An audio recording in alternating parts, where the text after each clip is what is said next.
अहम खबर। सदर आसिफ अली सरदारी का सरदार अब्दुल सत्तार केरियो से इनकी हमशीरा के इंतकाल पर इजहार ताज़ियत।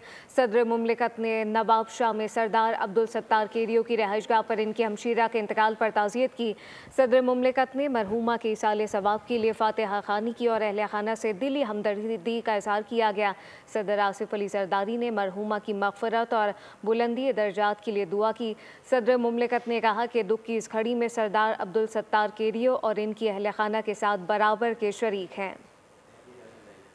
सदर आसिफ अली सरदारी का सरदार अब्दुल सत्तार केरियो से इनकी हमशीरा के इंतकाल पर इजहार ताज़ियत।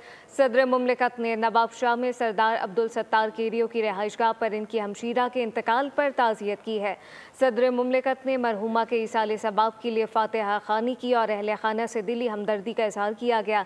सदर आसिफ अली सरदारी ने मरहूमा की मग़फ़िरत और बुलंदी दर्जात के लिए दुआ की। सदर मुमलिकत ने कहा कि दुख की इस घड़ी में सरदार अब्दुल सत्तार केरियो और इनके अहल खाना के साथ बराबर के शरीक हैं। सब्सक्राइब करें और बेल दबाएं ताकि कोई खबर रह न जाए।